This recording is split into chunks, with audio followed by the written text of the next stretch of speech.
और मेरे समाज के लोगों, किसी शायर ने लिखा था कि हालात के कदमों पे कभी कलंदर नहीं गिरता, हालात के कदमों पे कभी कलंदर नहीं गिरता, और टूटे भी सितारा तो कभी जमीन पर नहीं गिरता।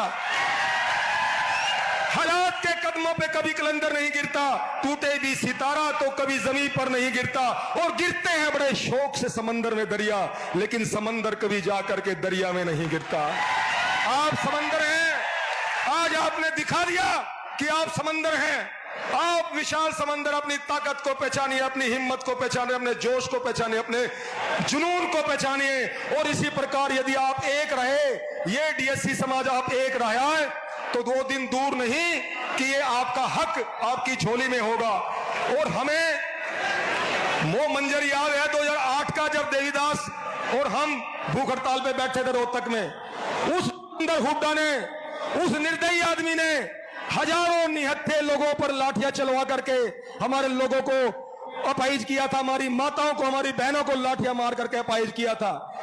और उनके ही कुकर्मों से वो 10 साल सत्ता से बाहर रहे। और हमने भूपेंद्र हुड्डा को कहा था कि भूपेंद्र हुड्डा, आपने वो निर्दयी काम किया है, आपने वो घटिया और घिनौना काम किया कि हम तुम्हें श्राप देते हैं कि जन्म जन्म तक तू कोई मुख्यमंत्री नहीं बन पाएगा इस हरियाणा का।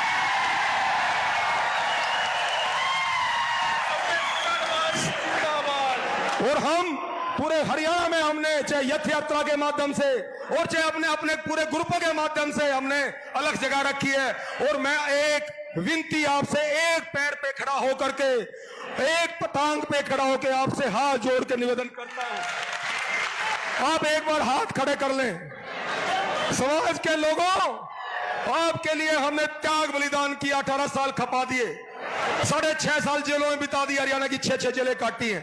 धरना, जुलूस, प्रदर्शन, आमरन, जेल यात्राएं, पद यात्राएं, एक बार दूर हाथ खड़े कर लो सभी मंच के लोग भी।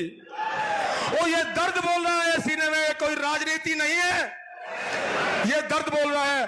जहां तक भी आपकी आवाज जाए, अपने रिश्तेदारों में, भाईचारे में हाथ जोड़ के बोलना कि कांग्रेस को वोट नहीं देंगे।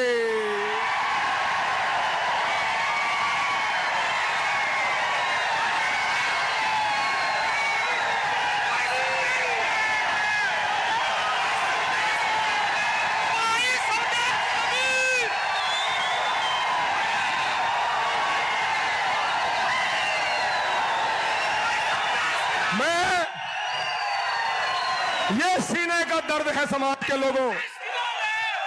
जिस कांग्रेस सरकार ने, जिस कांग्रेस पार्टी ने हमारे बच्चों का निवाला हमसे छीन लिया, जिस कांग्रेस पार्टी ने हमारे बच्चों पे की पीठ में खंजर घोंप दिया, उस कांग्रेस को नाकोचने चबाने, और वो नाकोचने केवल आप चबा सकते हो, केवल आप चबा सकते हो।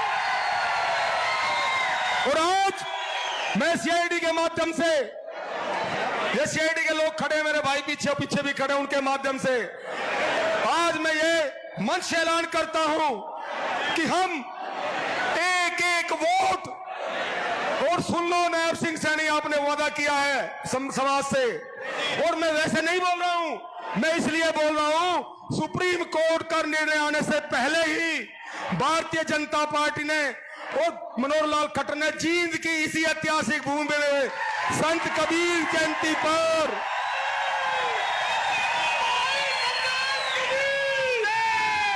जींद की इसी ऐतिहासिक भूमि पर सुप्रीम कोर्ट के निर्णय आने से पहले ही आपको शिक्षा में करके दिया है। आज आपके बच्चों को जेबीटी में, ओटी में, बीएड में, इंजीनियरिंग में, डॉक्टरी में, पीजी कोर्सेज में एडमिशन मिल रहे हैं। और जिस सरकार ने हमें सुप्रीम कोर्ट के निर्णय आने से पहले ही आधा हक दे दिया, और मुख्यमंत्री से 3 सत्र की वार्ता हमारी हुई है, और मुख्यमंत्री ने, मैं झूठ नहीं बोलता, अगर झूठ बोलूं तो यहीं पे दफन हो जाऊं समाज के लोगों, कोई त्याग और बलिदान और कुर्बानी की है, कभी कुछ नहीं मांगा।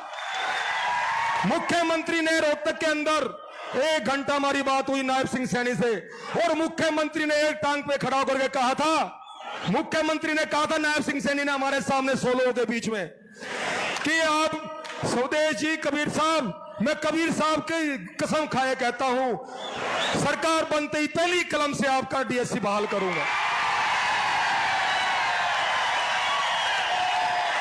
मैं इसलिए आपसे हाथ उठा करके आपसे प्रण करवाया कि आप एक एक वोट अब की बार बीजेपी को देंगे। और फिर सुन लो, अगर बीजेपी ने भी फिर हमारे साथ धोखा किया तो फिर बीजेपी का भी नहीं छोड़ेंगे हम, ये भी हम कहना चाहते हैं।